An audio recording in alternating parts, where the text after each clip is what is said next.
Claro, así no iba a arrancar nunca. ¿Ahora sí se escucha? ¿No, no? ¿Sí, sí? Ahora sí. Perfecto.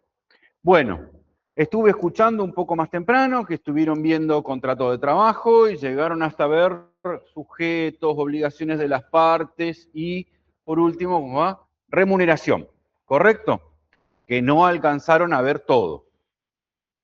Ahora nosotros lo que nos tocaba, de lo que no tuvimos en las clases pasadas por el paro, ya subimos que preparó la profe y yo colaboré un poquito.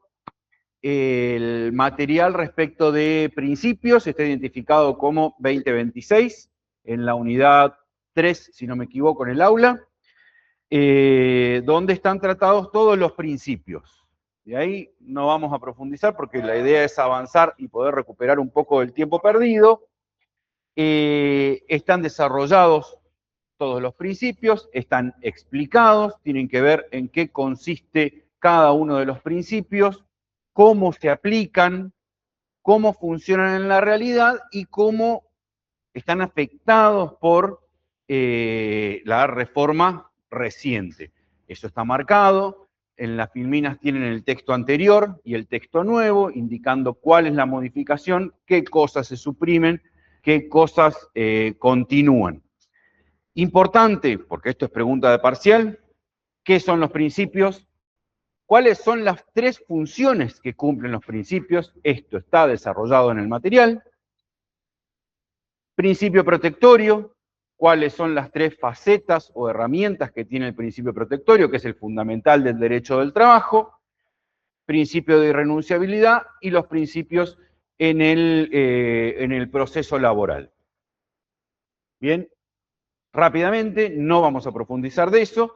La próxima clase o en las siguientes, si surgen dudas o inquietudes sobre cómo funcionan y en el tema, vemos preguntas puntuales, pero están correctamente, creo yo, explicados en la filmina y desarrollados con la profundidad con la que nosotros exigimos. Se podría hablar muchísimo más, podríamos estar muchas clases hablando de esto implica filosofía del derecho, pero no es nuestro objetivo, no es lo que nosotros pretendemos que ustedes conozcan respecto de la aplicación del principio. Sí, que orientan a la interpretación que hacemos del derecho del trabajo, orientan las soluciones que damos en el derecho del trabajo, porque buscan plasmar valores que están contenidos, defender los valores que están contenidos en la sociedad y protegiendo desde el derecho del trabajo, sobre todo al trabajador, que como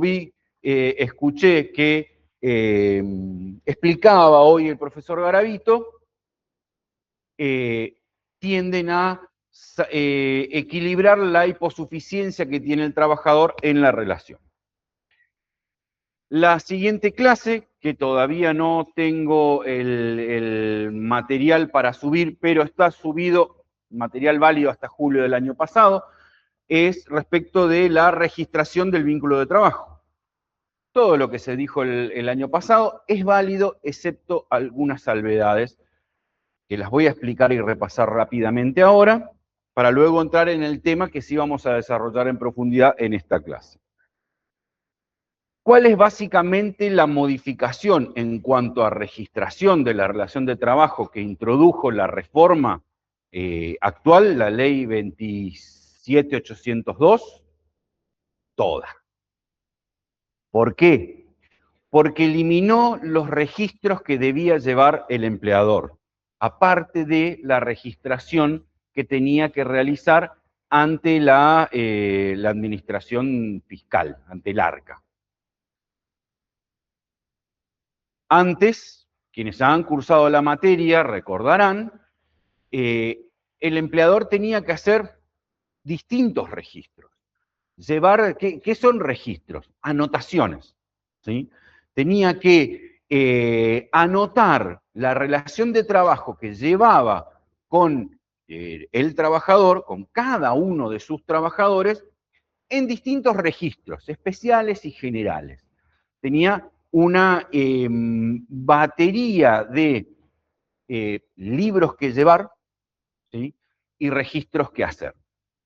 Algunos ante los organismos fiscales, tenían que hacerlo ante las cajas de subsidios familiares, ante las obras sociales, ante el sistema jubilatorio, el sistema previsional, tenía que llevar registros propios, que estos se los llevaban los contadores, sobre cada una de las relaciones y los distintos aspectos de cada una de estas relaciones. Si se hacían horas extras, tenía que llevar registro de las horas extras que se hacían. Si tenía que tener planillas, registros de los distintos turnos que cumplían cada trabajador, que se desarrollaban en la empresa. Esto hoy está absolutamente simplificado. Desde hace muchos años se viene simplificando estos registros. Ya hace muchos años que todas estas cajas, lo de las obras sociales, etcétera, etcétera, etcétera, que mencioné en primer término, están unificados en una sola registración que se hacía ante el ARCA, ¿sí? Esto ya hace mucho tiempo que es así, se ha simplificado toda la registración, inclusive los pagos que hace por aportes y contribuciones, los hace de una sola vez, y el sistema distribuye para dónde tiene que ir. Tiene que anotar cuál es la obra social, tiene que anotar, dar de alta al trabajador, qué tipo de trabajador, qué convenio colectivo se aplica, qué tipo de contrato es, pero lo hace en un solo trámite mucho más sencillo de lo que era antes la registración. Pero mantenía obligaciones registrales respecto del desarrollo de la actividad en estos otros que son individuales del empleador, que cada empleador debe llevar en su establecimiento. Decía el profesor Silvadico, mencionó hace un ratito el registro ante el Ministerio de Trabajo. Ante esto, ¿qué hacía? Tenía que ir y decirle, mire, estos son los turnos, los trabajadores y la distribución que tengo en los turnos semanales. Y era una planilla que tenía que tener exhibida en el establecimiento. Tenía que llevar el libro del artículo 52, que tenía un montón de ítems, que básicamente está replicando la información de los recibos de haberes, ¿sí? Tenía que llevar estos recibos de haberes, que son registros de cada uno de los pagos que hace. Tiene que llevarlo en duplicado, entregar una copia, pero conservar la copia, que es su comprobante del pago y la forma que acredita el pago de la remuneración. Todos son distintas registraciones de distintos hechos que tiene que hacer, ¿sí? Contratar una RT, dejar registrado cuál es la RT que tiene cada empleado. Hoy todo eso se simplifica. Todavía no está la reglamentación de esta última reforma que tiene que hacer el ARCA, pero ya esto lo había cambiado en cierto modo, y esto está en el material del año pasado, la ley bases. ¿Qué dispuso la ley bases? Toda la registración que hacía la 24013, que viene de la mano de la derogación de las multas, las llamadas multas, que en realidad son indemnizaciones por la falta de registro de la relación, que obligaba al empleador a hacer todas estas registraciones fiscales en los distintos organismos y las simplificaba en una sola. Pero el artículo 7 decía, tiene que registrar en estas cajas la registración que hace ante el ARCA, tiene que llevar el libro del artículo 52. Eliminó el primer aspecto y nos quedaba el libro del artículo 52. Toda la parte de la ley referida a las multas por la falta o la incorrecta registración fueron derogadas, ya no existen más. Desde julio del 2023. ¿Sí? ¿24? Julio de 2024. No existen más. Ahora bien, van a encontrar el material del año pasado que les hablábamos de, ojo, porque el artículo 52 sigue vigente. La ley de jornada sigue vigente, que obligan a llevar estos registros. El artículo 7 de la 24013 ahora dice, esta es la única registración. No, pero no va a tener esas multas, las sanciones que le ponen ahí, pero es grave no llevar el libro del artículo 52. Porque cuando se lo pedimos los jueces en un juicio y están discutidas las condiciones de trabajo, eso tiene que estar registrado en ese libro. Y la ley establece una presunción en contra del empleador y a favor de los dichos del trabajador si lo intimamos a que traiga esos registros y él no los trae. Se los tiene que llevar. Además, se los piden las inspecciones. El Ministerio de Trabajo le pide estos libros A ver, ¿quiénes son tus trabajadores? ¿Cuáles son los que están acá? ¿Estos están todos registrados, correctamente registrados? Verifican con los trabajadores en las inspecciones y de esto pueden derivar multas. Multas del pacto federal, pacto fiscal, que todavía subsiste, ley 25.522, si no recuerdo mal el número de la ley. Bueno, ahora la ley de modernización, deroga el artículo 52 y dice, la única registración es la registración ante el ARCA. ¿Esto es positivo? ¿Esto es negativo? No lo sé. ¿Es inconstitucional?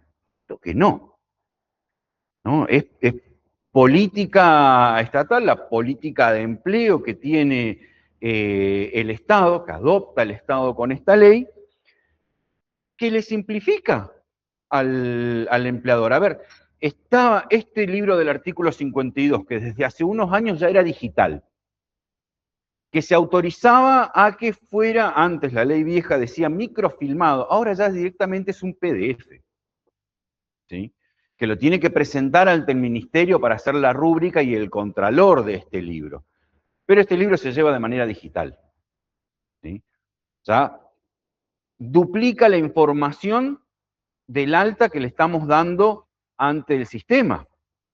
Habrá algunas cosas que por ahí no están, habrá que ver cuál es la reglamentación de la registración que tiene que hacer el ARCA, ¿sí? Cómo complementa la simplificación que habían hecho ya con la ley bases, cómo se adapta y cómo se desarrolla esta nueva etapa, pero por lo pronto ya no tienen la obligación de llevar el libro del 52, que era engorroso, la verdad, en esta época con una velocidad de información inusitada y no vista antes, por ahí no tiene mucho sentido, menos aún llevar el libro papel, ¿no? Y llevar esta duplicación de registros que estamos declarando siempre las altas y las bajas ante el sistema, a los fines previsionales para los trabajadores puede ser suficiente con esto.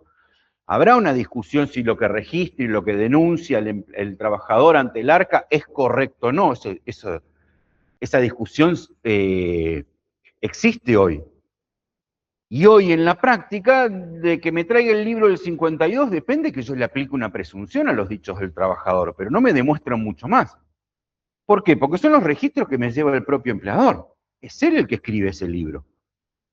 El contador del empleador es el que le escribe el libro.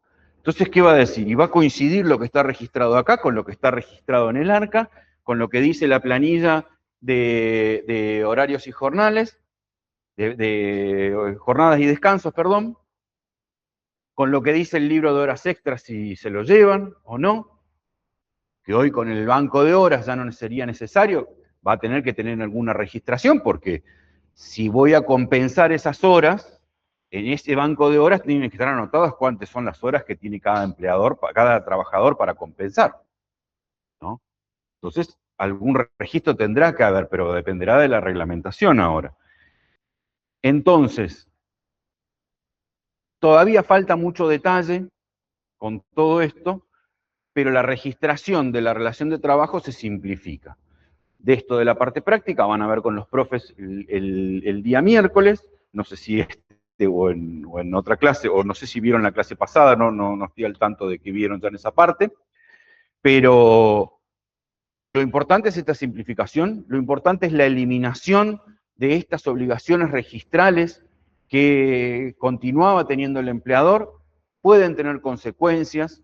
Ojo, el registro de horas extras viene de normas internacionales, el convenio de la OIT respecto de jornada de trabajo, no sé hasta dónde no mantiene esa obligación. Lo cierto es que el artículo 6 de la ley de jornada, que imponía esta planilla que debía contrastar la autoridad de aplicación, fue derogado. Así que mantiene obligaciones registrales, pero ante los organismos fiscales, de manera simplificada. Consecuencias. Esto está muy vinculado con de hecho, esta simplificación, que creo yo en cierto modo es positiva, pero viene atada de la derogación de estas multas, de estas sanciones que se ponían al empleador, en realidad la ley los catalogaba como indemnizaciones, cuando hacía este registro de manera defectuosa. En el material que está en el aula tienen desarrollado sobre cuáles son los objetivos del trabajo decente, por qué es positiva y es esperable y es una política de Estado perseguir la registración de todos los vínculos de trabajo. Cualquiera podría pensar, bueno, es una relación entre privados, ¿qué le importa al Estado? No, sí le importa. Sí le importa porque hace el futuro del trabajador. Sí le importa porque hace el goce de los derechos del trabajador el día de hoy. Uno de los caballitos de batalla de esta reforma es, tenemos que darle derechos al 50% de trabajadores que están en negro. Es discutible si lo hacemos, le vamos a dar derecho a este 50% de trabajadores recortando los derechos de los que ya están registrados en el sistema. Si esta política, que como les dije, elimina las sanciones, simplifica la registración, ¿será efectiva para aumentar el empleo registrado? Permítame dudar, depende de muchas otras cosas, de muchas variables económicas que por ahí habrá que ver cómo se desarrolla la situación económica, pero por lo pronto no viene pasando desde la ley bases que se derogó para acá, no ha aumentado el trabajo registrado, ¿eh? Y es lo que pasó, es cierto, me dice la profe, refiere a los 90, la flexibilización laboral normalmente trae mayor precarización, ¿sí? Pero lo criticable creo que es en cuanto a política, decidir, a ver, yo quiero que la gente respete y no cruce los semáforos en rojo. ¿Qué vamos a hacer para que la gente no cruce semáforos en rojo? Eliminemos multas. ¿Qué queremos hacer para que la gente no conduzca alcoholizada? Eliminemos la multa y no tienes por conducir alcoholizado. Me parece que va a contramano de cómo funciona la sociedad, cómo funciona el derecho, que el derecho es una asa de coerción. Básicamente todo el Código Penal es eso. Si vos haces esto, ¡pum!, palo por la cabeza. Te meto preso, te saco plata, lo que fuera. ¿Cómo obtenemos una conducta de la gente si yo quiero volcarla de dos maneras? Premiando a los que realizan esa conducta o sancionando a los que hacen la conducta contraria, ¿no? Bueno, ¿cuáles son los incentivos? No hay. ¿Cuáles son las sanciones? Tampoco. ¿Por qué vamos a optar por registrar la relación si no tengo ninguna ventaja? ¿Sí? Los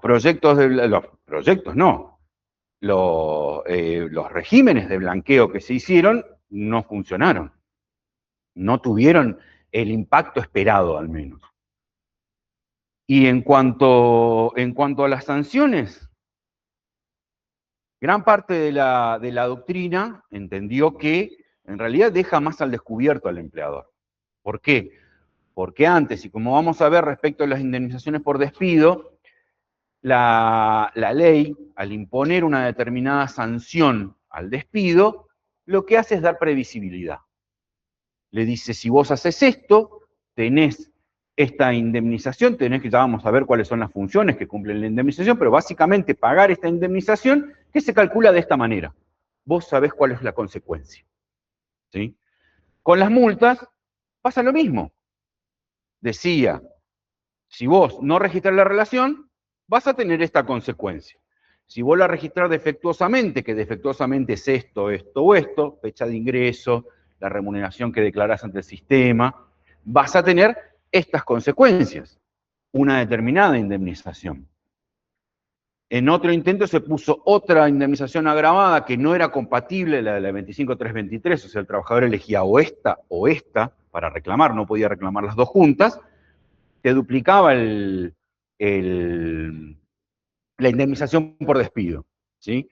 Te decía exactamente cuánto valía tu falta, cuánto valía la omisión del empleador. Lejos de crear imprevisibilidad, lo que hacía era sancionar, pero con un monto determinado. Si el daño que causaba ese accionar es mayor, al legislador no le importaba. Ese era el monto. Si ustedes tienen un accidente de tránsito, ustedes son culpables de ese accidente de tránsito, o sea, ustedes lo produjeron, ustedes a la víctima, al que dañaron con su accionar, tienen que reparar esos daños que produjeron. Y esto puede depender de muchas cosas. El valor del otro, en qué trabajaba el otro, cuánto ganaba, cuánto dejó de ganar, cuánto es la extensión del daño que yo le estoy produciendo. ¿Son solamente que le abollé el paragolpe y si tengo que cambiarle la óptica? ¿O le rompí todo el auto, se murió uno de los hijos, el tipo quedó inválido? O sea, depende de la entidad del daño, va a depender lo que yo tenga que reparar. Pero yo, como causante de ese daño, tengo obligación de repararlo. En el contrato de trabajo pasa lo mismo. ¿Sí? Produzco un daño, vamos a llevarlo al terreno contractual en vez de un accidente de tránsito. Ustedes alquilan un departamento, ustedes deciden, no me gusta más este departamento, me voy a mudar porque estoy cansado, y deciden rescindir anticipadamente el contrato. Ustedes tienen consecuencias, tienen una multa que pagar, que seguramente está establecida en el contrato. Pero si a ustedes le demuestran que además le producen un perjuicio adicional, probablemente también tengan que resarcir ese perjuicio. Y ahí no saben hasta dónde llega. ¿Sí?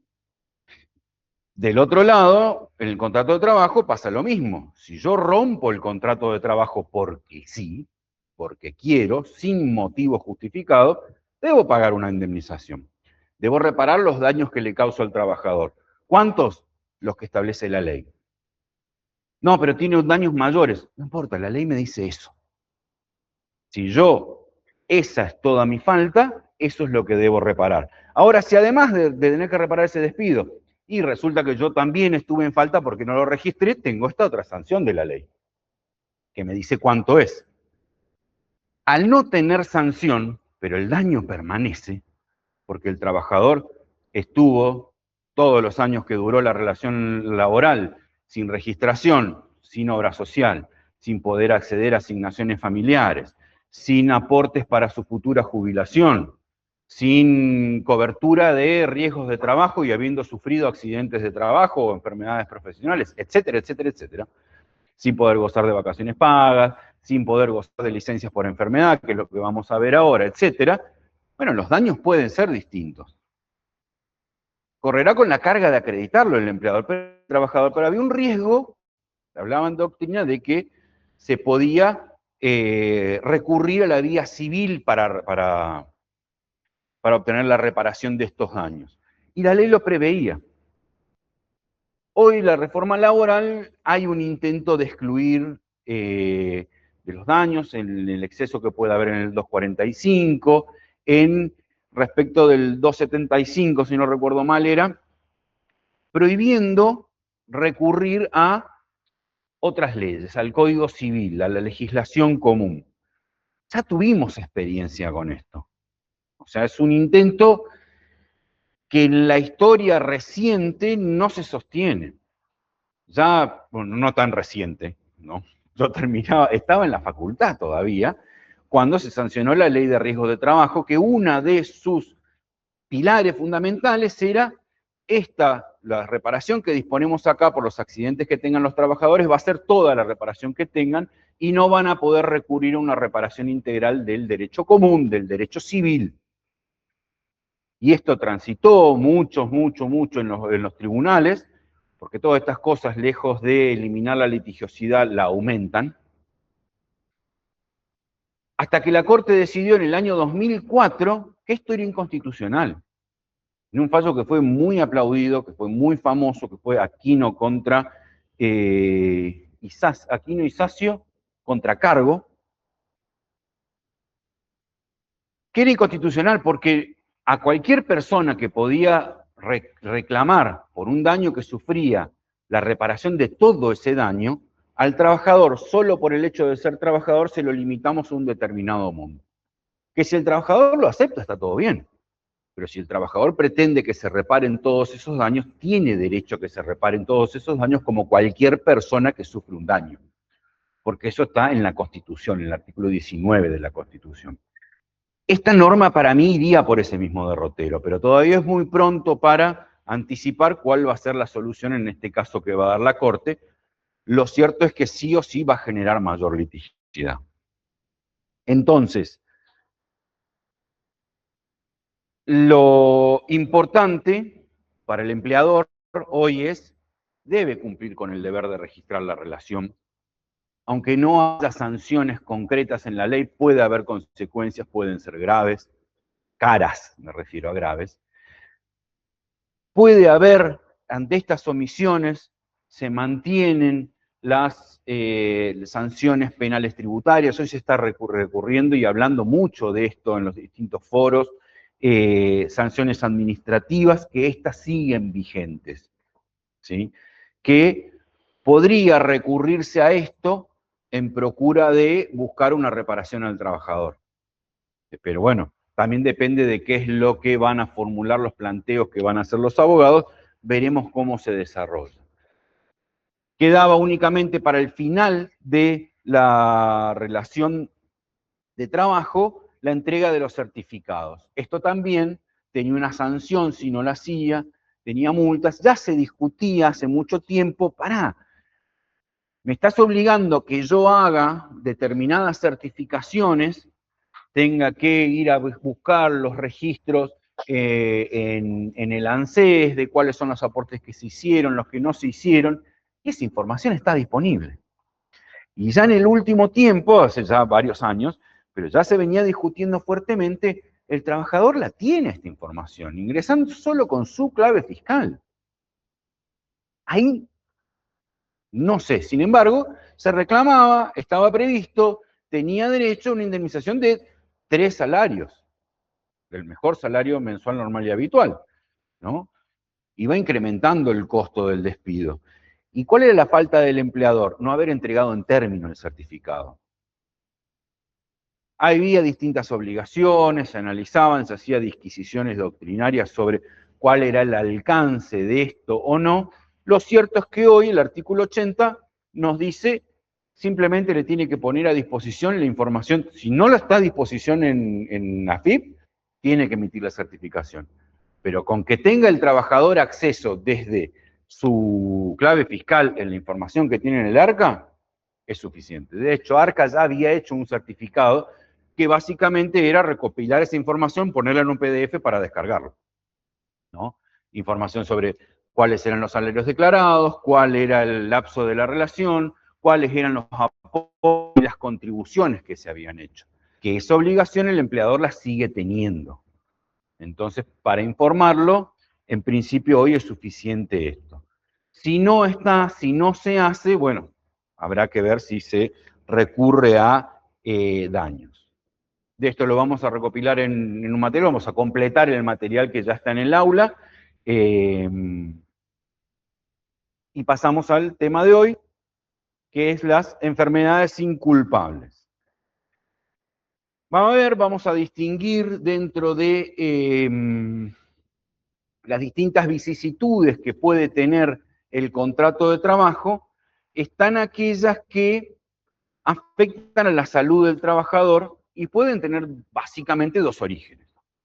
Uno, estar motivados en la prestación de servicios, estar motivados en el contrato de trabajo, y estos van a ser los accidentes y enfermedades profesionales, que van a estar causados por la actividad que desarrolla el trabajador poniendo su fuerza de trabajo a disposición del empleador, este debe responder.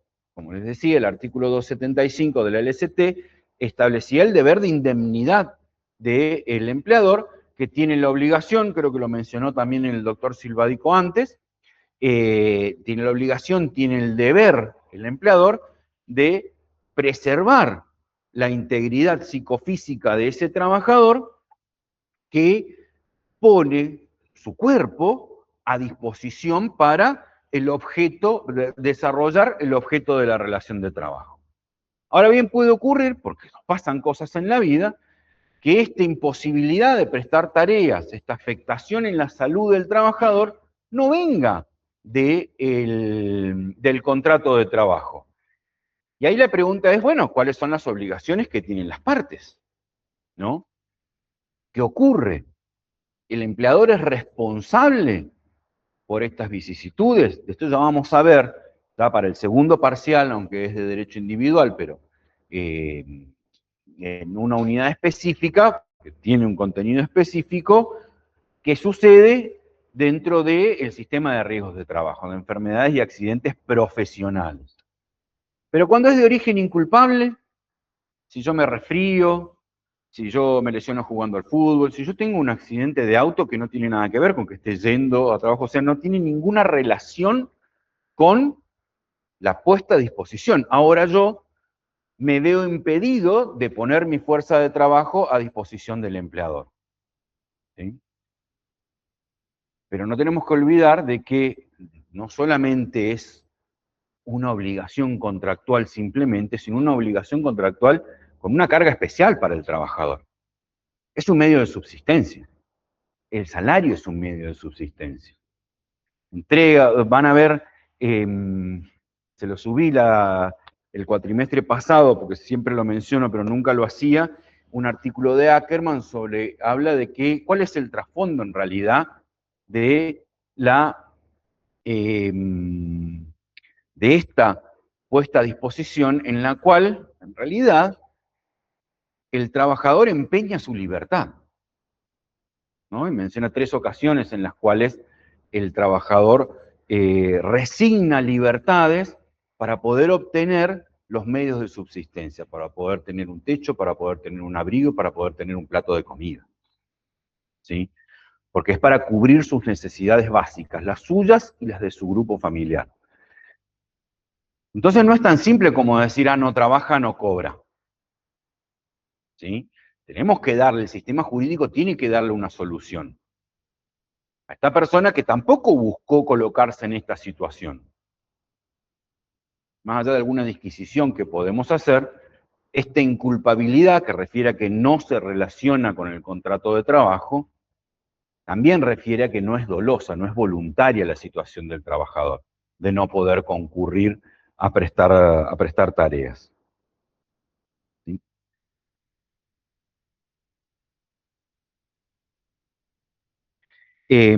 Ahora vamos a ver cuáles son las consecuencias que tiene en la relación de trabajo y cuáles son las distintas vicisitudes o circunstancias que se pueden presentar en esta relación. Una aclaración, la LCT lo pone y lo considera y está incluido en la misma unidad de suspensiones porque es una causa de suspensión de las obligaciones que tienen ambas partes. En este caso va a ser del trabajador de su principal obligación, que es poner a disposición del empleador su fuerza de trabajo. Definiciones: alteración que se produce en la salud del trabajador que le impide la prestación del servicio.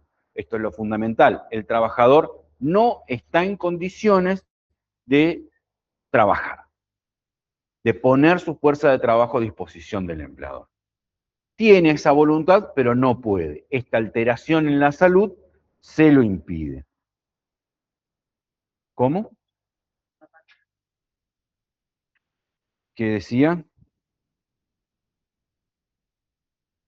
Me pasó para el otro lado. Nada, es que les quede claro que el origen propio no se vincula con la parte. Esto. Con el trabajo. Bien, si no, estaríamos hablando de riesgos del trabajo.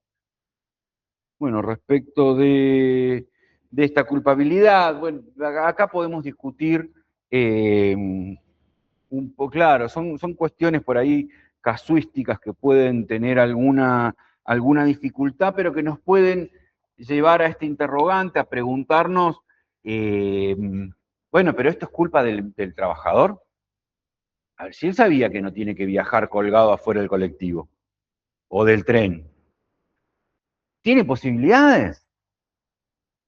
Hoy, son las 6:15 de la mañana y pasa el colectivo, y el próximo colectivo viene dentro de media hora, y yo tengo que estar dentro de media hora ya entrando en mi trabajo.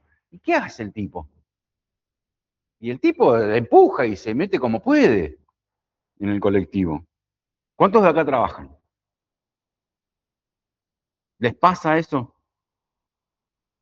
De tener que estar corriendo, tener que tomar el colectivo. ¿Les ha pasado alguna vez de llegar tarde? ¿Y es opción esperar el siguiente colectivo? Muchas veces no. Muchas veces no. Bueno, después puede haber otras.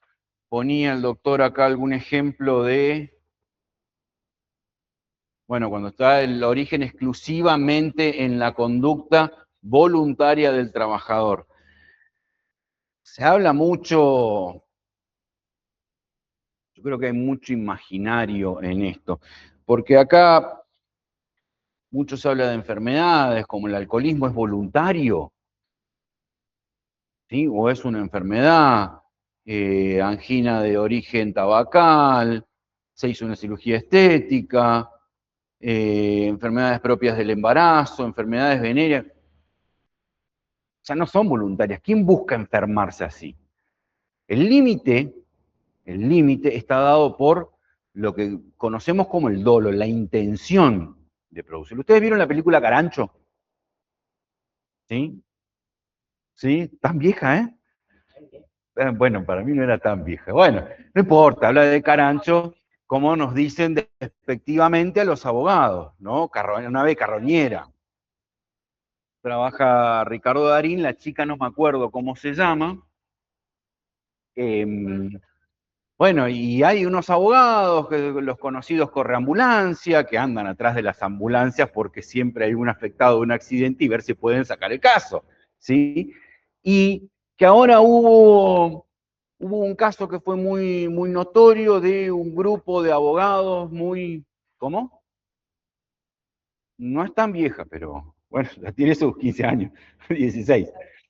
Eh, Hubo ahora un caso muy, muy resonado que tuvo trascendencia mediática de un grupo de abogados muy, muy influencers, así, vieron cómo son todos, exponen todo por la red, relojes caros, autos y qué sé yo, tuviste un accidente, venía a vernos nosotros porque nosotros te solucionamos el tema.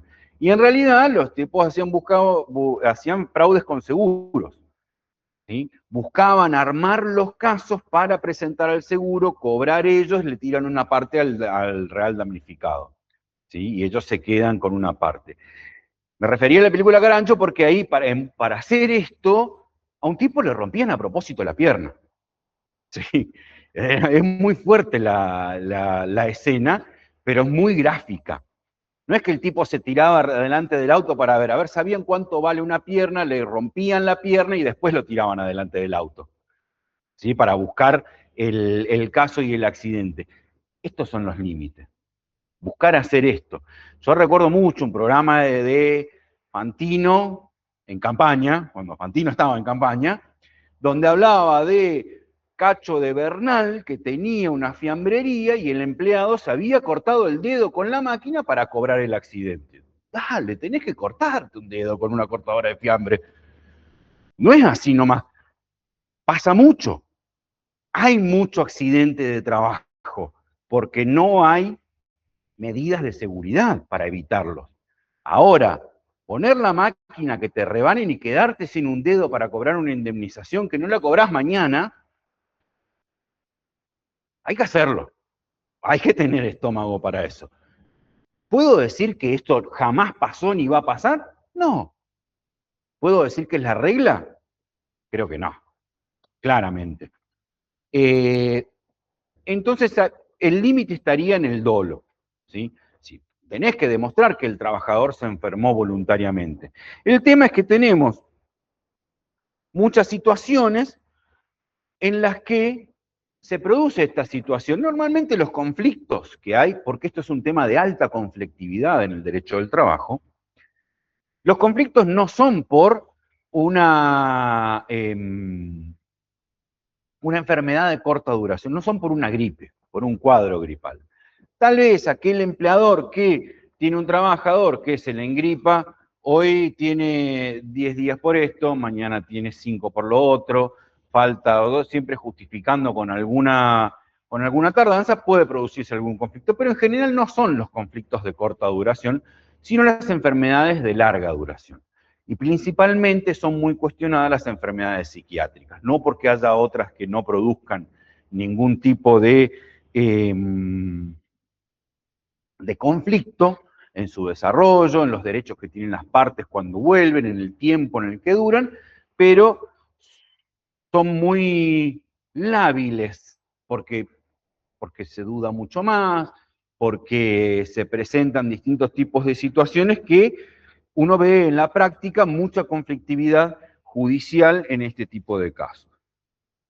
Debe permanecer un tiempo en el cual no podrá prestar tarea y hay una certeza de que se va a solucionar en algún momento. ¿Cuáles son las obligaciones que pone la ley? El artículo 208 establece cuáles son los derechos que tienen las partes, los vamos a ver un poquito más adelante, y las obligaciones que le pone al empleador, que aquí podemos entrar a discutir básicamente, y hubo mucho debate ahora con los proyectos de reforma, porque básicamente la consecuencia es que el trabajador durante un determinado lapso de tiempo que dura su enfermedad, o el lapso de la enfermedad, o como mucho el que establece la ley, ya lo vamos a ver, hay un cuadro, lo repiten siempre en todos los exámenes, porque es fácil de aprenderse la regla, pero la consecuencia es que el trabajador mantiene su derecho a cobrar la remuneración. Y esto es lo que al empleador le molesta, obviamente. Obviamente, porque yo no solamente tengo que pagarle el salario a una persona que no está trabajando, por el motivo que sea, está bien, bueno, no quiso, no puede en realidad venir a trabajar, no es que quiere hacerme un daño. El trabajador, normalmente, los empleadores, en general, la regla no es el conflicto. La regla es que el empleador se lleva bien con el trabajador y que acuerdan cómo se desarrolla la relación. No son todos malos los empleadores. Pero el empleador tampoco quiere pagar de más. Y encima que tengo que seguir pagándole a este trabajador que no está, por el motivo que sea, pero no puede venir a trabajar, tengo que buscar un reemplazo. Y al reemplazo también tengo que pagarle, también tengo que contratarlo, también tengo que darle de alta, también tengo que pagarle los aportes durante todo este tiempo. Yo quiero que vuelva ya el titular, no quiero suplente. ¿Sí? Eso es lo que genera conflicto. Los plazos que establece la ley y la obligación que tiene el empleador. A ver, ¿podríamos decir que es una carga que debería asumir la seguridad social? Probablemente, puede ser. Y claro, el tema es la seguridad social nuestra, ¿está en condiciones de recurrir a esto? Ponemos muchas cosas a la seguridad social y algunas son propias de la seguridad social porque es una contingencia que se produce en la vida. Si me pasa esto, entonces el Estado sale a darte los beneficios de la seguridad social, como asegura la Constitución, y te cubre en esa contingencia. Nada más que dice, ¿sabes qué? Yo no puedo estar en todos lados, entonces te lo vamos a poner a cargo del empleador. En una época el empleador era el que pagaba la licencia por embarazo. No la paga la seguridad social. Al empleador no le sale más caro que una trabajadora salga dentro de la licencia por maternidad. Porque esa licencia la cubre la asignación correspondiente, prenatal se llama, ¿no? ¿Es la prenatal? ¿O esa es otra? No me acuerdo. El salario se lo paga la seguridad social. Tiene que estar declarado, tiene que estar en regla, y el Estado le deposita directamente a la trabajadora. ¿Sí? En alguna época lo tenía que pagar el empleador y repetir de la seguridad social. Compensaba con los aportes, etc. Podría ser una solución esa. Pero hoy está 100% a cargo del empleador. Entonces esto genera conflicto porque el empleador dice, sí, no quiere gastar más. Lógicamente, ¿sí? Pero la ley se lo pone. Y ahora se discutió mucho con el proyecto de reforma, no sé si ustedes siguieron todo el proceso, pero se presentó el proyecto en diciembre, que básicamente tenía todos los lineamientos que salieron, se discutió, se debatió en cierto modo, podemos discutir hasta qué punto fue un debate verdadero, o dejar que hablen sin escuchar a poca gente, escuchar a los que quiero escuchar, en el Congreso directamente no discutir. No sé si alguno vio la sesión y escuchaba a Ackerman decir el otro día, discutir no se discutió. Cada uno decía las barbaridades que quería, insultaba al del otro bando y salió lo que salió, así como estaba. No hubo discusión. Hubo algunos planteos que eran interesantes, sin embargo no hubo discusión. No hubo discusión como pudo haberla con el matrimonio igualitario, con otras leyes importantes, y fue una reforma muy importante y muy profunda, merecía mucha más discusión. Pero bueno, así son las cosas. Eh, sí. Hola. No, lo único, en contexto este de la discusión, pensemos que si bien es cierto, como decía el profe, no se pregunta por qué en una relación entre privados aparecen todas estas cuestiones, bueno, ya seguramente el lunes me escucharán hablar de eso, pero el tema es que el derecho laboral no está solito. Hay un montón de ramas y es necesaria era una discusión más seria porque está el derecho civil, que aplicamos mucho por analogía, está incluso el derecho penal. Esta ley lo que hizo va a traer problemas, va a ser para mí un problema de inconstitucionalidad. Los presos tenían derecho a, era un deber y un derecho a trabajar, me voy a parar para que vean mi hermoso rostro. Eso fue eliminado, como nos dijo el profesor Ackerman el martes pasado, lo redujeron a un preso, a un esclavo, básicamente. Tocaron una ley penal, de proceso penal, que encima es de provincia. Entonces, discutirla en 1 o 2 sesiones no es suficiente, cuando ven todo lo que tiene metido en el medio. Así que por eso... No, era muy profunda, muy extensa, con muchísimos aspectos, algunos positivos, otros negativos, otros que se hicieron así, entre gallos y medianoche, que era esto a lo que iba, trayendo a colación cómo se produjo la reforma, pasó las sesiones extraordinarias, la discusión en comisiones, y cuando va a entrar al recinto que entró por el Senado, introducen una modificación en el dictamen final, en el cual modificaban el artículo 208. Esto sí sonó mucho en los medios, así que si escucharon algo, seguramente escucharon algo de esta discusión, porque se aprobó en el Senado esa versión con la cual el trabajador, luego de tener una enfermedad o un accidente inculpable, había que distinguir si el trabajador no se colocó en una situación riesgosa, o sea, no tuvo ninguna responsabilidad en esto, no asumió ninguna conducta riesgosa para su salud, percibía el 100% de la remuneración. Ahora, si se había colocado en una situación riesgosa, donde podía resultar como consecuencia esta disminución en su capacidad, entonces percibía en un principio, no, percibía, si no tenía culpa, el 75% de la remuneración, nunca el 100%, y si tenía cierta culpa, un 50%. De lo que se habló mucho y que generó ruido, es que empezaron a decir, pará, o sea que si yo me lastimo jugando al fútbol, no sé si ustedes han visto, hay algún reel dando vuelta de Narda Lépez, comentando, capaz que a mí me llega porque el algoritmo me muestra esta cosa, ¿no? Pero bueno, donde en una entrevista ella hablaba sobre su negocio, y ella comentaba que puso a su contador a que le pasen números lo que ella sospechaba, y no tenía tanto problema con las empleadas mujeres que se embarazan, que tienen hijos, la licencia, las enfermedades de los chicos faltan, ¿no? Que esto es un mito, ¿no? Que hay respecto de contratar mujeres jóvenes, etcétera. Y decía, no, la gran mayoría de las licencias que tenían eran trabajadores varones jugando al fútbol. Que el tobillo, que la rodilla, que de jugar al fútbol.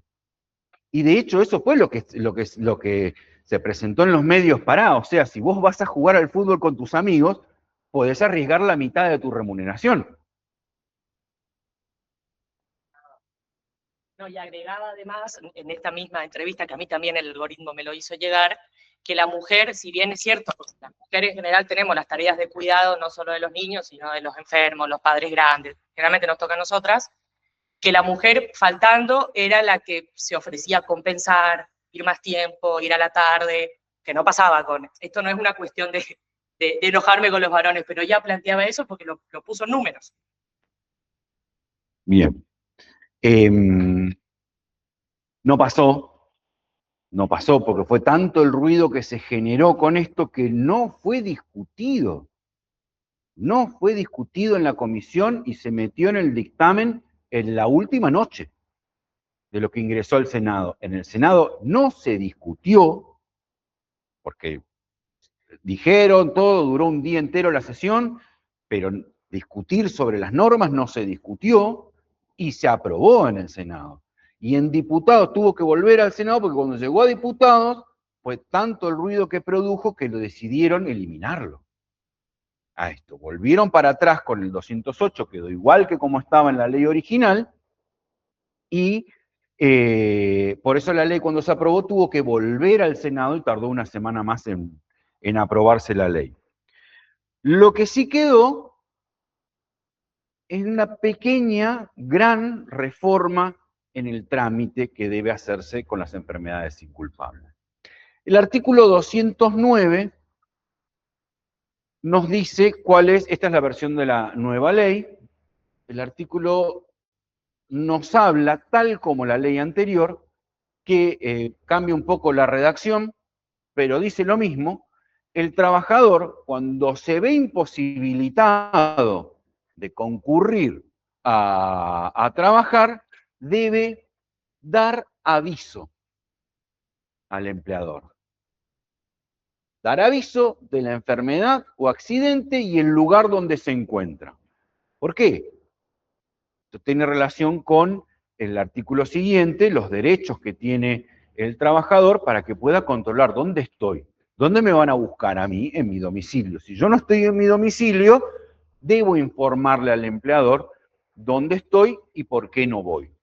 ¿Sí? Si no cumple con esta obligación en el plazo de la primera jornada de trabajo, en el transcurso de la primera jornada de trabajo, pierde el derecho a la remuneración. Perderá el derecho a percibir la remuneración correspondiente. No me pueden despedir, no es causal del despido, no es causal de sanciones. Lo que es causal de día no trabajado, día no percibido. Pierdo el derecho a la remuneración hasta tanto de aviso. Si yo me encuentro imposibilitado de concurrir, yo tengo la obligación de comunicárselo al empleador. ¿Cómo se lo comunico? La ley no lo dice. ¿Cuál va a ser la vía más habitual? Y hoy, lo que ocurre en la sociedad, manda un WhatsApp. Porque eso es lo que pasa. Jefe, no llego a trabajar. A mí me llegan esas cosas, ¿no? Y otro tipo que estaba con el microondas, pip, pip, jefe, no voy a trabajar, pip, pip, porque estoy en la guardia. Es eso. ¿Cómo se comunican hoy la gente? Por WhatsApp. ¿Necesita mandarle un telegrama? No. No es necesario. No lo pide la ley. Esto me lo responden siempre en los exámenes. La ley no pide que mande un examen. Debe hacerlo por medio fehaciente. Les encanta decir que las comunicaciones son por medio fehaciente. No todas. Fehacientes que da fe por sí mismo de que ocurrió esto. ¿Sí? Del contenido de que esa comunicación llegó. Las cartas, documentos, los telegramas colacionados lo son porque el cartero deja constancia de que entregó esa comunicación. ¿Sí? Y la manda al remitente. Y en esa función le damos una función pública para que deje esa constancia. El 209 no pide medio fehaciente en ningún lado. Tampoco pide certificado médico. Ojo, la ley no lo pide, no obliga. Esto lo vamos a ver un poquito en profundidad, un poquito más adelante, por las nuevas reformas y los posibles conflictos que pueda traer. Contempla la ley de que puede haber una imposibilidad de dar aviso. ¿Sí? Si no lo hace, tuvo un accidente, estuvo inconsciente, fue trasladado al hospital en la ambulancia y se despertó 3 días después. ¿Cómo iba a ser ese empleador para dar a ese trabajador para dar aviso al empleador? Bueno, pero ahora, que antes no lo decía la ley, ahora debe dar aviso de la existencia de la enfermedad y la imposibilidad de dar aviso anterior. O sea, deberá acreditarle al empleador estas dos cuestiones, que antes no pudo, no estaba en condiciones de dar el aviso y que tuvo esta enfermedad que se lo impedía. Bien. Bueno, hay un modelo de el control del aviso, pero esto es importante también y esta es la modificación que se hizo en el sistema ahora. Antes, el artículo 210 solamente decía que el trabajador está obligado, acá no sé si se nota, pero están estos dos párrafos en negrita y esto no. Lo que está en negrita, esto ya está en el aula, no hace falta que saquen fotos. Lo que está en negrita son las modificaciones, la norma que introdujo la reforma. Antes solamente decía que estaba el trabajador obligado a someterse al control que efectúe el empleador. ¿Sí?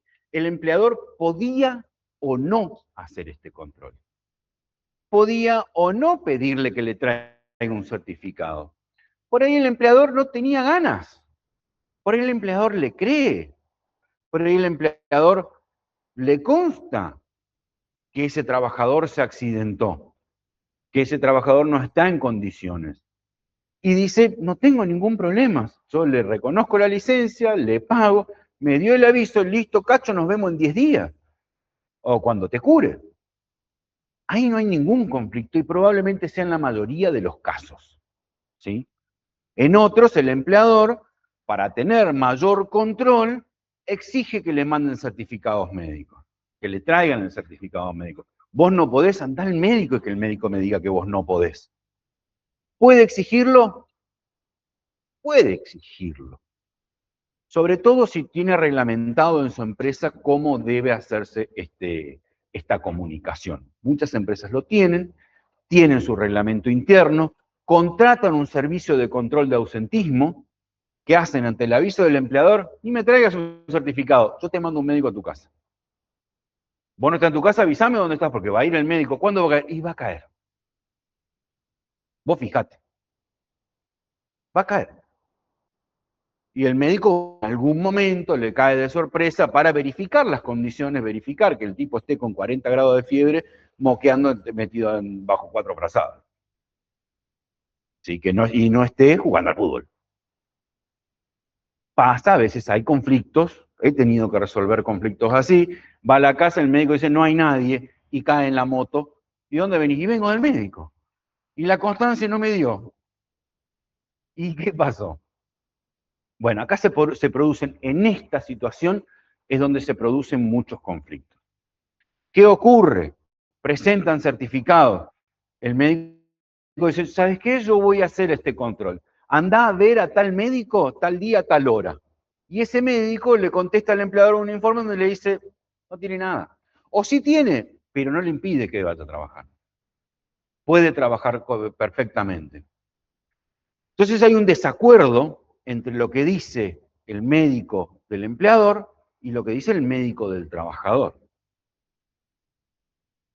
La ley de contrato de trabajo original establecía un sistema de resolver este conflicto, que fue derogado. Una de las modificaciones que tuvo fue en el año 76, el texto que regía hasta ahora, ustedes van a ver cuando se citan la ley de contrato de trabajo, la ley 2744, que dice TO 1976, es texto ordenado 1976. Cuando se produjo una gran reforma por el gobierno, sacó muchos artículos, ordenó su numeración nueva y le quedó la ley que nos rigió hasta ahora. Cuando volvió la democracia, se ratificó esa ley, luego se introdujeron diversas modificaciones, nunca tan profundas como esta, que cambia muchísimas normas y muchísimos aspectos. Pero la ley sigue siendo aquella ley de contrato de trabajo del texto ordenado del 76. El anterior del 74 establecía un sistema. Esa reforma lo eliminó y desde entonces no hubo forma de resolverlo desde la ley. Porque la ley llegaba hasta acá. La obligación del trabajador de someterse al control. Si no se sometía al control y decía, yo no voy a ir porque a mí mi médico me dijo que yo no puedo salir de mi casa. Perdí el derecho a remuneración. Esa es la consecuencia. No el despido, no otro tipo de sanciones, la pérdida de la remuneración. Le tengo el día como no justificado. Se han presentado conflictos, yo en alguna oportunidad tuve que resolver algún conflicto donde presentaba una licencia psiquiátrica, estrés, depresión, no me acuerdo exactamente qué cuestiones tenía, pero eran psiquiátricas. Entonces le dice el empleador, vaya, preséntese en tal clínica donde la va a atender tal médico, 3 médicos, había establecido una junta de médicos, para que controle su situación, voy a ejercer mi derecho del artículo 210. Y la respuesta de la trabajadora fue, mi médico me dice que yo no puedo atravesar ninguna situación de estrés, entonces no puedo ir a que me controle tu médico. ¿Y cómo lo resolvemos? En realidad te estás negando al control. Te estás negando al control, porque a ver, si no puede, un médico ser si coincide con tu médico y eso te causa el estrés, no es factible. Vas a tener que sobrevivir a esta situación de estrés, pero vos tenés la obligación de permitirle que sus médicos te controlen. ¿Cuáles son los límites de este control? ¿Puedo hacerlo? ¿Una enfermedad larga? Me ha pasado también, donde tuve un caso en el que también con una enfermedad larga someten a un control, le dice el médico, ese certificado está ok, tiene que tener ese tiempo de descanso, al mes siguiente presentan otro, no cuestiono, dice el empleador, continúa la misma enfermedad, me quedo con la misma opinión anterior. Tercer mes dice, che, voy a controlar de vuelta, le dicen ok, cuarto mes, voy a controlar de vuelta, le dicen ok, quinto mes, voy a controlar de vuelta. Antes de que termine, a los 15 días, voy a controlar de vuelta. Y el trabajador le dice, pero pará, ya fui 5 veces a que me controlen. Y me haces ir antes de que termine el certificado que tengo vigente. Ahora, ya está, o sea, no te abuses tampoco. Había una cuestión que tenía que ver con la intimidad de la trabajadora, era un poco vejatorio el control, entonces se negó y en ese caso consideramos que estaba justificada, que era abusiva la conducta del empleador. El empleador tenía derecho al control, sí, pero hasta ahí. ¿Cuántas veces querés que te lo ratifiquen? Ya está. ¿Viste? Podés hacer el control, no te abuses. La ley, y esto se repite mucho ahora, la ley no ampara el abuso del derecho. Eso tienen que tenerlo en cuenta también a la hora de hacer las reformas. Esto que hablaron hoy, yo meto bocadillos por todos lados. Hablaron hoy sobre las obligaciones y la dignidad del trabajador respecto de el ejercicio del ius variandi. ¿Sí? Lo mencionó en algún momento el doctor entre los deberes del empleador. Se eliminó la palabra porque la ley limitaba, tenía que siempre tener respeto a la dignidad del trabajador. Eso lo sacaron. ¿Por qué? ¿Dónde está la molestia? Ahora no están autorizados a violar la dignidad del trabajador. La dignidad de ningún ser humano podés afectarlo. Entonces, la falta y el abuso del derecho va a estar igual, ¿viste? Pero es un símbolo sacarlo. Volver, porque antes de seguir con estas cosas, hoy mete la reforma un sistema de control. Aclara estas obligaciones, aclara el derecho del trabajo. Pero no, hay algunas cosas en las que sí y otras cosas en las que no. Dice primero, rápido, lo quiere. Bueno, ya va a volver, supongo, de que los certificados médicos que el trabajador presente, ¿qué significa esta primera frase del artículo 210? ¿Que el trabajador tiene obligación de presentar certificados médicos? Sabemos que el 209 no dice eso. Dice que tiene que dar aviso. Puede ser una exigencia. Ahora, si los presenta, tiene que reunir estos requisitos que establece la norma. No, pone lejos. Deben ser emitidos en todo el territorio nacional por profesionales médicos habilitados para el ejercicio de la medicina. Hasta ahí todo bien, ¿no? ¿Quién me va a emitir el certificado? Tengo ejemplos para todo. De lo que quieran, hay. Tengo un cuestionamiento, es un caso que en realidad me recusaron, yo no voy a tener que resolverlo, pero pude intervenir en la etapa inicial del juicio, donde planteaban esto. Te dio la licencia un psicólogo no te puede dar la licencia, le decía el empleador. ¿Y está regulado? Bueno, yo ya estaba viendo que tenía que recurrir a las leyes administrativas del ejercicio de la medicina, de cómo está regulado el ejercicio de la psicología, para ver si puede o no. Convengamos que lo atiende al trabajador y detecta patologías. Normalmente tiene que trabajar en conjunto con un psiquiatra para esto. Ese era el planteo de la demandada. Hoy ese planteo tiene fundamento legal. Ese caso no lo podría resolver con esta ley, porque esta ley es posterior. Ese caso, el juez que le toca hoy para resolverlo, porque yo ya no lo tengo ese caso, va a tener que revisar las normas vigentes en ese momento. Pero nos revela, como dato, de que hay un hueco ahí, que no estaba normado, y ahora viene a poner orden. Y dice, profesionales médicos habilitados para el ejercicio de la medicina. ¿Son los únicos que dan certificados con licencias? ¿Qué pasa si me hacen una extracción de una muela y me queda la cara así hinchada y me mandan a hacer reposo? Tengo una cirugía odontológica y tengo que hacer reposo porque la cara me queda un Rocky Balboa. Ese no es tan viejo, ¿no? Se sabe quién es.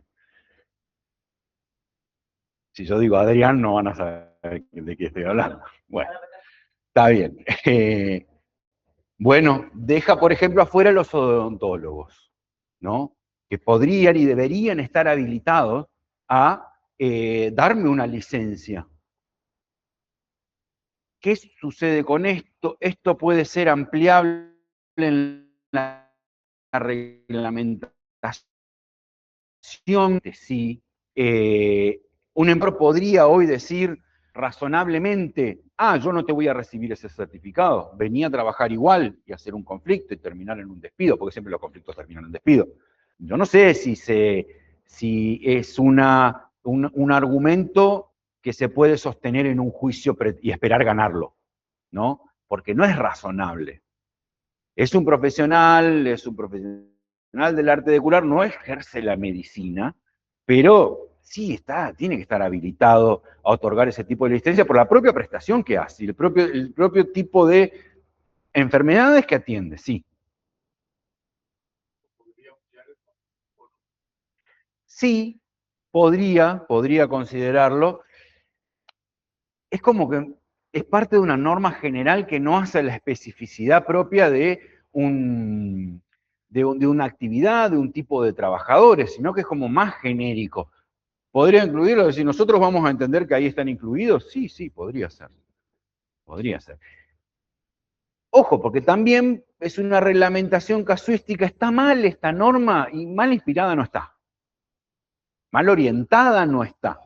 Por ahí quiso decir demasiado, quiso ser demasiado específico, demasiado concreto, y tal vez no hacía falta decir profesionales médicos habilitados para el ejercicio de la medicina. Capaz que decía certificados médicos y ya estaba. ¿Quiénes son los que están habilitados para emitir certificados médicos? Los certificados de licencia. No sé si hacía falta. Otro condimento, tienen que estar firmados digitalmente a través de las plataformas electrónicas autorizadas por la ley, que también es una ley de modernización del Estado. ¿Está bien? Sí. Sí, queremos ir para el futuro. Hoy hay un montón, todo es digital. ¿Es necesario que esté en la ley de contrato de trabajo? No lo sé. ¿Alcanza a todo el mundo? En principio, todos los médicos tienen obligación y pueden emitir certificados digitales. Yo no sé si al que está, al trabajador yerbatero que está en el medio de la colonia, le sirve esto. Pero probablemente al empleador tampoco. Ese empleador no va a cuestionar mañana un certificado médico en un talonario normal del habitual en el que se emitían certificados médicos que le dan en la salita del pueblo, ¿no? En la práctica, y de vuelta, estas cosas creo que en la práctica judicial no se sostendría un argumento de esto. Porque uno tiene que resolver teniendo en cuenta las circunstancias del caso, ¿no? El lugar donde se desarrolla, los usos y costumbres, los famosos usos y costumbres. La ley nos puede disponer muchas cosas, pero a veces, y es fuente de derecho también, los usos y costumbres. Si estamos en un lugar muy alejado, donde difícilmente tengan conectividad, apenas llega la señal del celular, y yo le voy a pedir que me emita un certificado digital, y si ese trabajador no me trae el certificado digital, no se lo voy a admitir. Bueno, habrá que ver. Probablemente acá se genere también ese conflicto, y hay que ver también hasta dónde y en qué ámbito yo le voy a admitir en un juicio ese tipo de certificado. Que me viene con un certificado que le da el médico en el sanatorio Borati, en el IOT, bueno, ponele. Al que viene de una salita perdida en un barrio, no sé si le puedo exigir esto. Habrá que ver las circunstancias, de nuevo, es una norma nueva, creo que la intención es positiva, yo les dije, no todo en la reforma es malo, hay cosas que están muy mal hechas, hay cosas que están mejor. Esto era necesario sobre todo esta última parte que intenta resolver conflictos, ¿no? ¿Es perfectible? Es perfectible, probablemente a través de la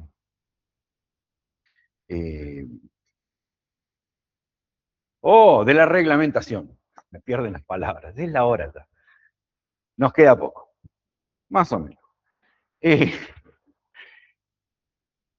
El problema, como les dije antes, está en el conflicto, en la discrepancia. Cuando el médico de control le dice, no está ni cerca de lo que plantea en ese certificado. Ese certificado es trucho, eso es mentira. Pasa.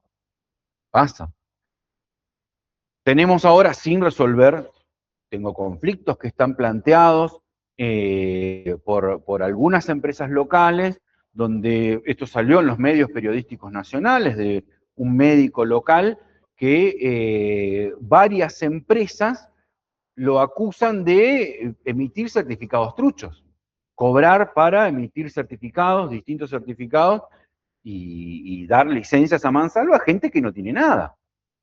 ¿Sucede? Sucede. La solución en ese caso no la sé.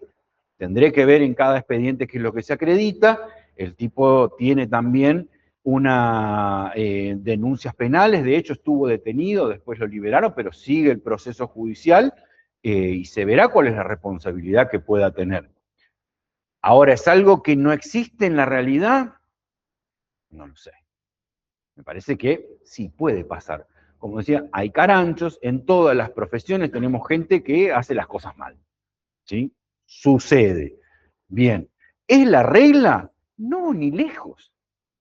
Ni lejos es la regla. Ni lejos podemos entender que todos los certificados son truchos. Que todos los médicos dan certificados así nomás.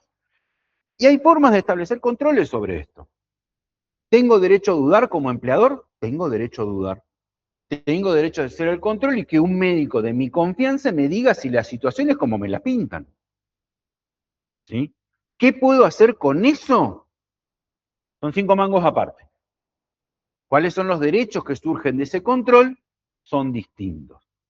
Mi médico de control, porque esto es un conflicto habitual, que hasta ahora no tenía reglamentación, pero me decía, no está para licencia. Este tipo puede volver a trabajar, puede trabajar normalmente en lo que hacía.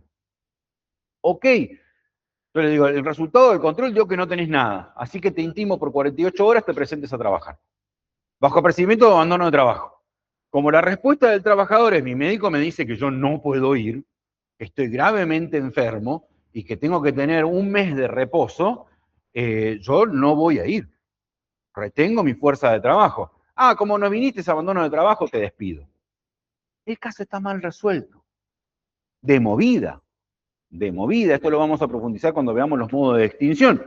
Pero les adelanto, no hay abandono de trabajo si el trabajador le dice yo quiero trabajar pero no puedo. Le da una excusa.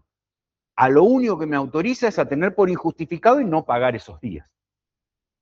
¿Sí? He tenido otros casos donde le decían, ese certificado es trucho, entonces te despido porque yo ya no puedo confiar en vos. Y se puede poner, viste, el argumento un poquito más vidrioso, pero de vuelta, el trabajador te está diciendo que no y va a depender de lo que pruebe en juicio después, ¿no? Si prueba que el certificado era o no, que tenía la licencia o no. Por lo pronto la ley nos da un medio rápido, o pretende dar un medio rápido para resolver este conflicto, porque como la ley no me decía nada, pasaban distintas situaciones, se presentaban ante la justicia no es rápida, esa es la realidad, por más que queremos y hacemos un enorme esfuerzo, tiene sus tiempos, Y esto es algo que tenés que resolver rápido. El certificado desde un mes, yo no puedo tardar 3 años en resolverlo.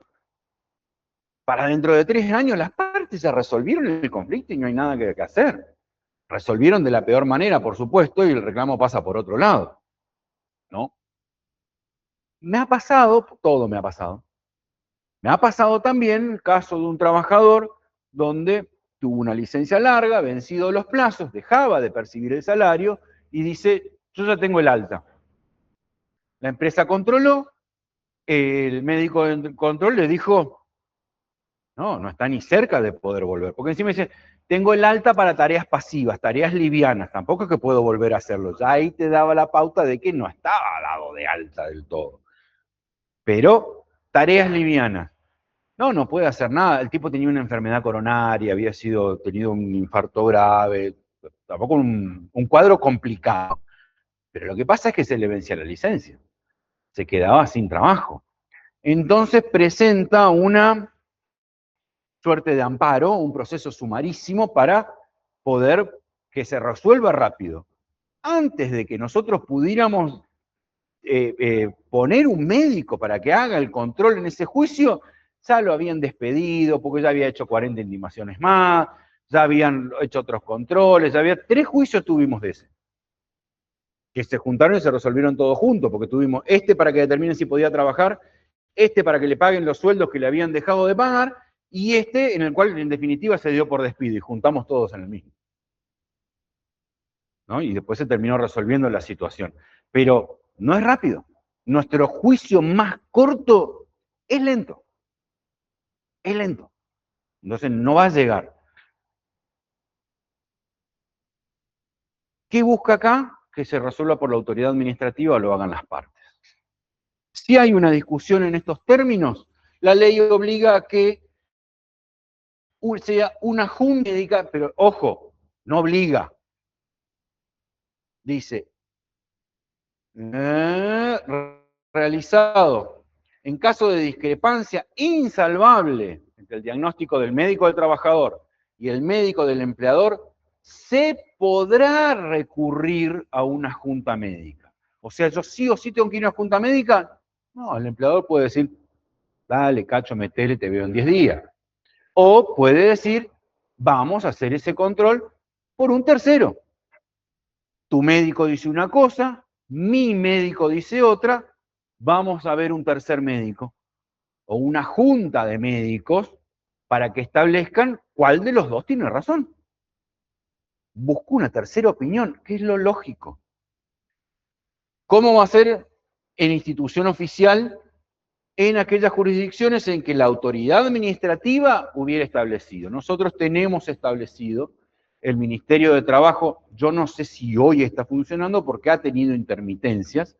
En un momento funcionó y te mandaban a hacer los controles en el hospital, que venía a ser una suerte como gabinete médico, con convenios con el Parque de la Salud, etcétera, para prestar este servicio. En algún momento sé que se cortó, yo no sé si hoy está en funcionamiento, pero está previsto que nuestra autoridad administrativa, la autoridad de aplicación, que es el Ministerio de Trabajo de la provincia, pueda resolver este conflicto mandando a que lo haga un médico y luego disponiendo.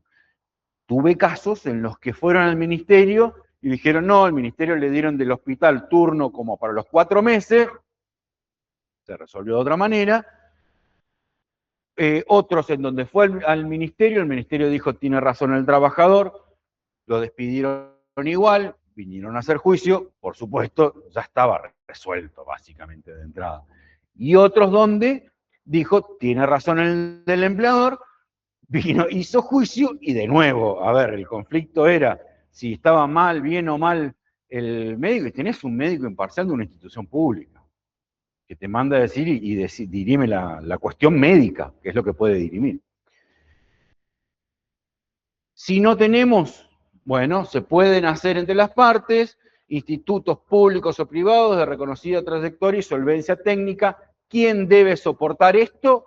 El empleador, que es el que cuestiona y el que tiene el poder económico en la relación. Entonces él va a decidir, ¿sabes qué? Prefiero pagar el sueldo durante el tiempo de licencia o lo voy a cuestionar a esto, ¿no? Asumiendo ese costo. Yo siempre cuento que tuve un caso que finalmente no lo pude resolver porque las partes llegaron a un acuerdo en ese juicio, donde se producía esta situación, médico del trabajador dijo una cosa, médico del empleador dijo otra, entonces el empleador dijo, como si vamos a la justicia tardamos mucho tiempo. El ministerio hoy no está dando respuesta a esta misma situación. Le propongo lo siguiente, vayamos a un escribano público con la lista de todos los profesionales en el área, que le pedimos al colegio de médicos que éste haga un sorteo, excluyendo al suyo y al mío, que haga un sorteo y yo costeo y que éste decida la situación. Que éste revise y defina si tiene o no tiene la enfermedad. El trabajador se negó. Ah, para que usted lo va a pagar y va a comprar. No estaba mal, ¿eh? Él asumía los costos, no intervenía en la designación del médico que iba a resolver, no sabía cuál de todos los médicos disponibles podía ser, y asumía el costo de sacarle un turno para que lo atienda y haga un dictamen. No sé si estaba mal. El planteo era, no, bueno, no podía hacer eso, en realidad está decidiendo él con su plata porque paga y compra ese dictamen. No llegamos a sentencia, no pude resolver, pero me pareció muy interesante el planteo para buscar una solución a este conflicto. Bien, ahora tenemos una solución legal, más o menos hablamos sobre, en caso de discrepancias, cómo se resuelve si no teníamos esta situación.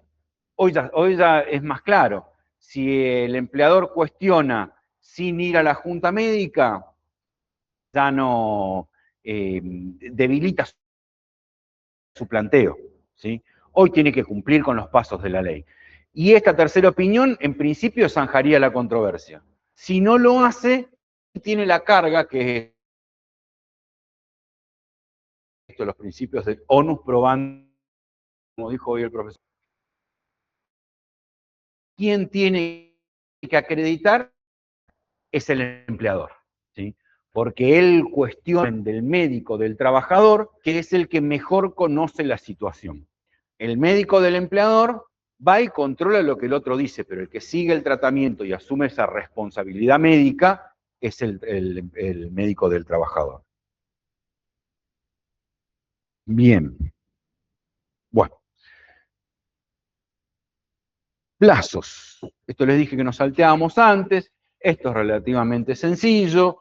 Si el trabajador tiene hasta 5 años de antigüedad, no tiene cargas de familias, el plazo de licencia paga es de 3 meses. Si tiene cargas de familia, es de 6 meses. Cuando supera los 5 años de antigüedad, estos periodos se duplican. Cuando terminan este plazo, que es el plazo donde tiene derecho a seguir percibiendo el mismo salario que cobraba antes de la afección, comienza el periodo de reserva del puesto de trabajo, que se extiende por 1 año, en el cual no tiene derecho a percibir la remuneración, ya agotó este plazo sin poder reincorporarse, que es el plazo que le da la ley. A partir de ahí no percibe más el sueldo, pero la relación se mantiene vigente, ¿sí? Tiene ciertas obligaciones el empleador. No paga los salarios, no paga aportes y contribuciones, sí se mantienen las prestaciones de la obra social. El trabajador está enfermo. El trabajador necesita de la obra social durante este periodo y se suspenden también las asignaciones laborales familiares que pudiera percibir. Acá es donde entramos en el terreno de conflictividad. ¿Ve? Tenemos distintos periodos y distintos tipos de conflictos. Antes, yo estoy enfermo, quiero mi licencia paga, no tenés derecho a tu licencia paga, ese era el conflicto. Acá pasamos al otro extremo. Llegamos al final de la licencia paga y comienza el plazo de la licencia no paga. Entonces el empleador suelta, y ahí es el trabajador el que busca, yo ya estoy curado, necesito reincorporarme. ¿Por qué? Porque deja de cobrar. Se presentan distintas situaciones. Muchas veces se recupera antes del plazo del artículo 211, otras veces empieza a transcurrir el plazo del 211 y comienza este conflicto. Si finaliza el periodo de reserva del puesto, transcurre todo ese año de reserva del puesto, donde el empleador le debe guardar el lugar de trabajo, sin que el trabajador logre el alta y pueda reincorporarse, no se extingue la relación de por sí. La relación persiste hasta que una de las dos partes manifieste algo. Ya sea el trabajador cuando recupere el alta, o el empleador que dice, hasta acá llegué, doy por terminada la relación sin ningún derecho a indemnización alguna. Porque esperó más allá del tiempo que le daba la ley. Se puede producir el conflicto, tuve un conflicto también, en el cual, cuando termina este plazo, el día 1 que vence el periodo de conservación del pueblo, del puesto, la empleadora le dice, ya hasta acá terminó el periodo de conservación del puesto, yo hasta acá terminó, se acabó la relación. Un caso muy complicado, porque fue una trabajadora que era víctima de mobbing, de violencia en el ámbito del trabajo, entonces tuvo distintas licencias, reclamaba enfermedad profesional, nunca se lo reconoció la RT, en todo eso pasó el periodo que ella estuvo con licencia médica psiquiátrica, venció ese periodo, ella todas las veces ante cada comunicación del empleador decía, esto es del trabajo, dígale a su RT, yo ya reclamé a su vez a la RT, cuando llegó el momento final, la otra se lavó las manos y esta volvió a decir, no, espere, esto es una enfermedad del trabajo, no estamos en el 208 o 213, no estamos en la situación de reserva de puesto del 211 porque esto es del trabajo, ustedes me hicieron esto. Y lo probó en el juicio. Todavía está en apelación, así que para mí lo probó, vamos a ver qué dice la Cámara en su momento.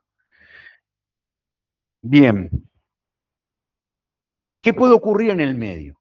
Ya sea durante el plazo de licencia paga, ya sea durante el plazo de conservación del puesto, esto lo aclaro porque el 211 dice, cumplido el plazo de reserva del puesto, sin embargo, no hace falta que llegue hasta este momento. En el momento en el que el trabajador finalmente obtiene el alta, el médico le dice, estoy curado, venció mi periodo de licencia, pueden ocurrir distintas hipótesis. Y las soluciones que da la ley son distintas según cada caso.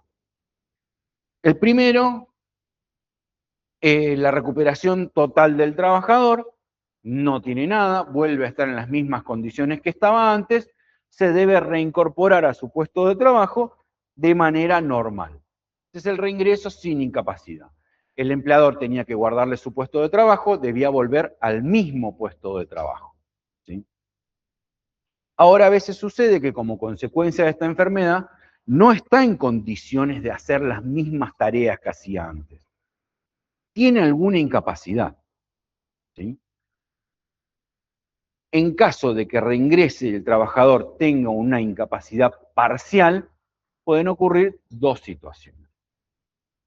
La incapacidad parcial, primero debemos distinguir qué es parcial y qué es total. total no es todo, no es 100%. La ley considera que para que podamos entender que un trabajador está capacitado para el trabajo, tiene que tener al menos del total de su capacidad laboral, al menos un 66%. Si la disminución de su capacidad laboral es mayor al 66%, o sea, el resto que le queda es menor, entonces se entiende que la incapacidad es absoluta, es total. De ahí al 100 es lo mismo. No hay diferencias para la ley, ¿sí? 66% es mucho, es un montón. Lo vamos a volver a ver estos conceptos en previsional y lo vamos a volver a ver en riesgos del trabajo, ¿sí? En todas esas situaciones se considera la capacidad del trabajador. Acá es menor al 66%.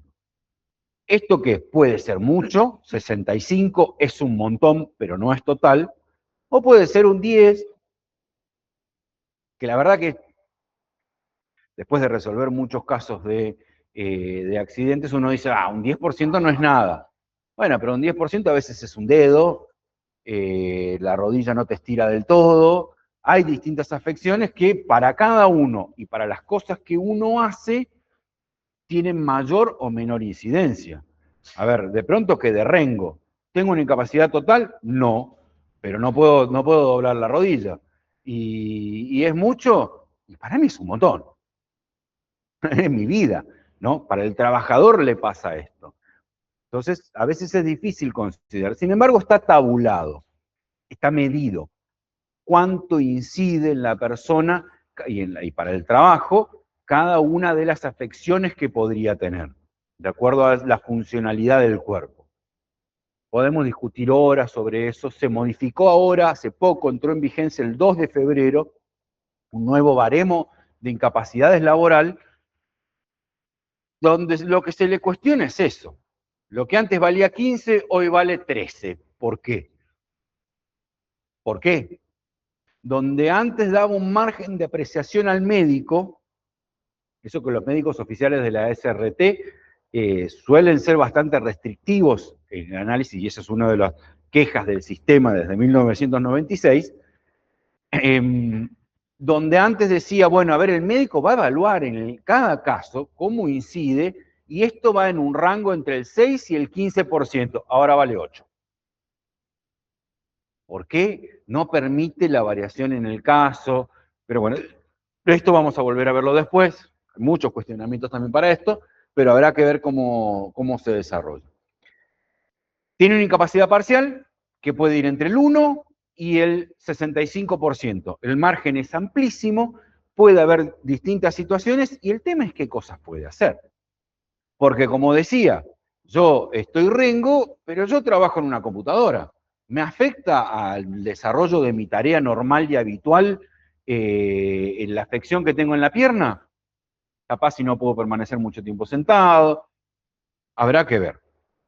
La cuestión es, el empleador tiene, si no puede porque el trabajador no está en condiciones de hacer las mismas tareas, a veces con una incapacidad parcial puede hacer las mismas tareas, a veces no. Si no puede realizar las mismas tareas, el empleador tiene la obligación de darle tareas acorde a su incapacidad. Y este es un punto de gran conflicto. ¿Cuál es la obligación del empleador? Dar tareas acordes. ¿Hasta dónde va eso? ¿Yo tengo que inventarle un puesto de trabajo nuevo? ¿Porque yo tengo todo cubierto? No, la ley no le pide tanto.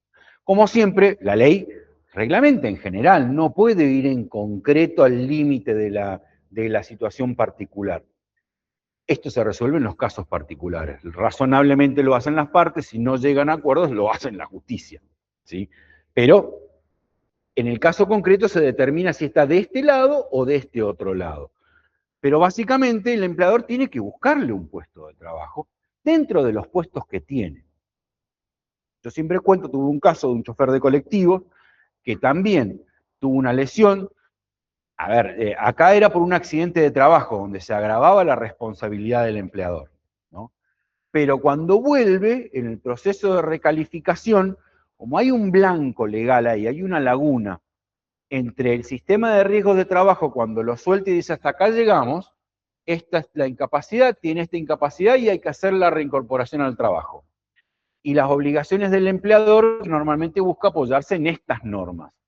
Dice, yo tengo tareas acordes, yo no tengo tareas acordes. Si tiene tareas acordes, tiene que dárselas, las situaciones que se pueden presentar. Si la tiene y no si no la tiene, se resuelve con una indemnización que va a ser igual al artículo 247. El artículo 247 remite a la indemnización del 245, que es la indemnización por despido injustificado. Y el 247 dice, vamos y vamos, te dejamos en la mitad. Te damos la del 247, que es la mitad del despido injustificado, porque te doy una solución. ¿Culpa del empleador? No. Yo no tuve culpa en el accidente, no tuve culpa en la enfermedad, no tuve culpa en la recuperación ni en cómo quedó. No tengo tareas que él pueda realizar y tengo que pagar. Esto es lo que hablábamos de las prestaciones de la seguridad social, porque tengo que darle una solución a esa persona que está frente a una contingencia de la vida, y el legislador eligió ponerla a cargo del empleador. Seguramente vamos a tener, cuando veamos el despido, vamos a hablar del FAL. ¿Escucharon hablar del FAL? Con la reforma. Es un fondo que se va a crear, que se va a sacar parte de los aportes a la seguridad social, de la contribución del empleador a la seguridad social, para hacer un fondo para cubrir despidos. ¿No? Ya vamos a hablar, cuando toque hablar de despido injustificado, qué significa esto. Pero una de las cosas que se podía hacer es esto, ¿no? Que pague esto. O sea, ahí no lo va, y estaría terriblemente justificado, porque esto es algo de la seguridad social, que se lo estamos poniendo a cargo del empleador, que sin comerla ni beberla, de pronto tiene que pagar una indemnización, la mitad de la indemnización del trabajador. Tranquilamente podría ponerse de ahí. No sé si no es uno de los supuestos del FAL. La otra es que tenga, no estaba así. Sí. La otra situación es que tenga y no quiera. Que ahí es más complicado. Entonces ahí sí, la ley le dice, ok, pagale como si lo despidieras entonces. ¿No querés? Tenés pero no querés, pagale como si lo despidieras. Porque ya ahí está la voluntad del empleador. En un caso a mí me pasó que era un trabajador, era un chofer de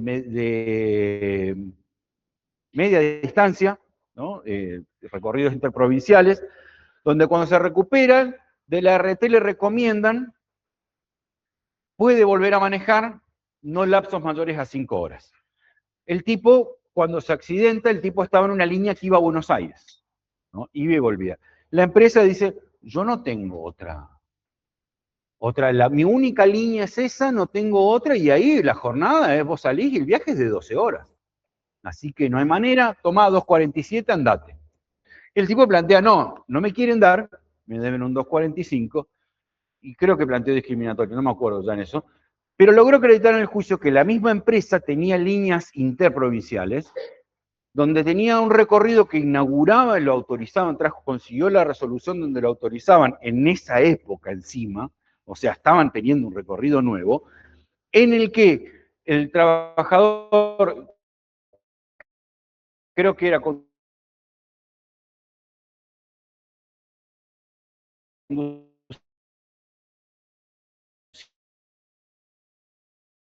Apóstoles y Conventes. Pero además, aunque fuera solo a Buenos Aires, tranquilamente podía disponer de un chofer más, o que los turnos, en vez de ser de 8 horas, sean más cortos. Y los trabajadores descansen más en el viaje. Se turne más, y lo que el tipo necesitaba es estar menos de 5 horas en conducción. No necesariamente en su casa. Pero la empresa prefirió no buscar alternativas. El último supuesto, incapacidad absoluta, tiene más del 66%, la ley resuelve con una indemnización igual a la del despido.